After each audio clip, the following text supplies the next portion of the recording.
today with Dr. Denise Haselwood, a trauma therapist and a keynote speaker. We're going to talk about modern science-backed treatments for trauma, including some that didn't even exist when I began my trauma recovery way back in the late 1990s.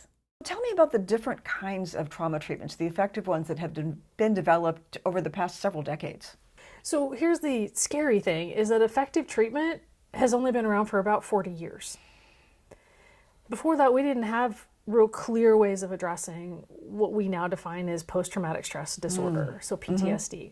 So effective, I'm going to define as evidence-based, which means that there is research out there where they have taken a whole bunch of different me's, therapists, and a whole bunch of different people, clients, and then they've been able to replicate what the person in my chair did, and then the results with the clients. So that means that it works regardless of who this is and who is in the chair or the couch, sitting on the couch. Evidence-based trauma treatment started with exposure therapy.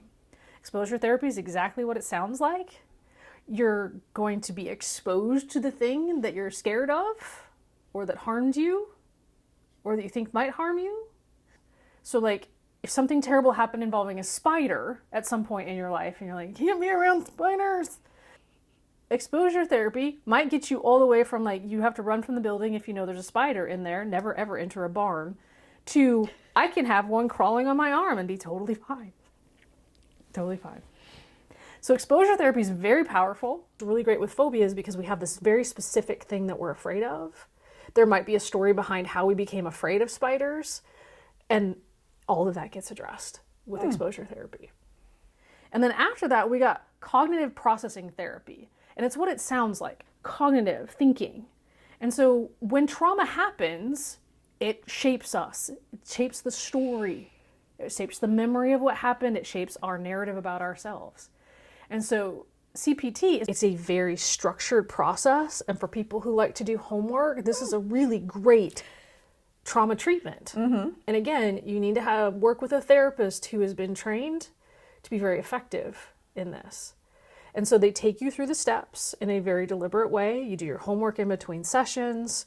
And in the end, the story that changed in your brain, usually about yourself, because of what happened, because of the traumatic event,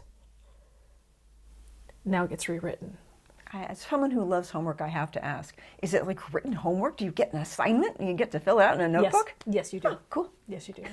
And so you go home and you do your homework, and there's a lot of emotion that'll get brought up as you do your homework, and you learn to cope there. And then you bring your homework in and you give it to your therapist, and then you talk more about that.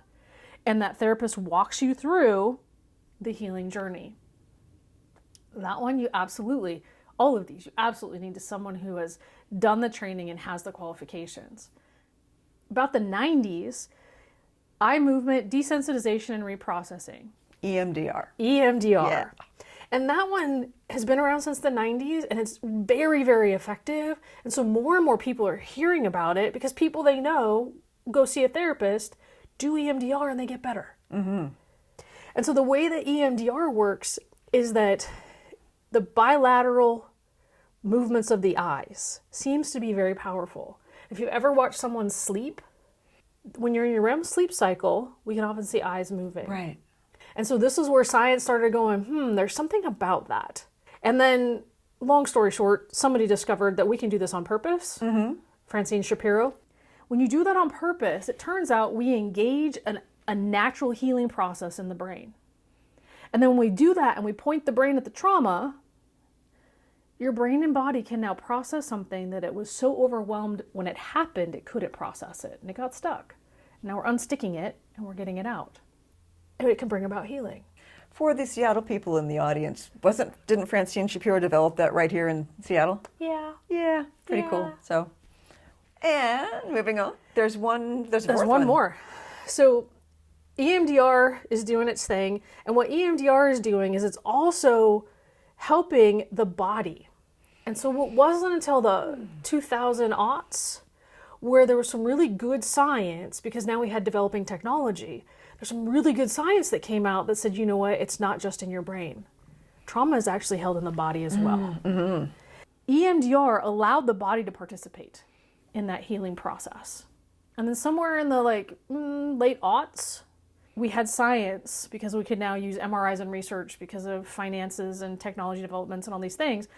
We could actually see it start to change. And we could see trauma hanging out in the nervous system and its impacts on the body and not just the brain. So about 2009, accelerated resolution therapy came on the scene. ART.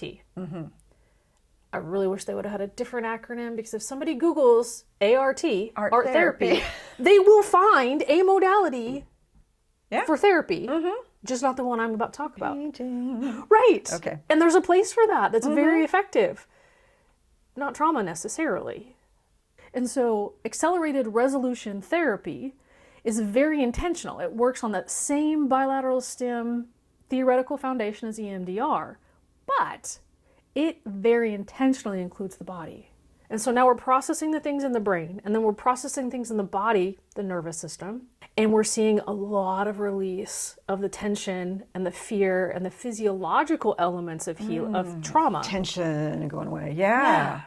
High levels of cortisol, all these biochemicals that show up because of stress are now decreasing. And you can show that scientifically through testing. Show it. It's amazing. We can also show, when we do scans of the brain, Okay. the change in the size of the amygdala. So someone with trauma, their amygdala is larger than it should be, because it's out there making sure they're all going to be safe.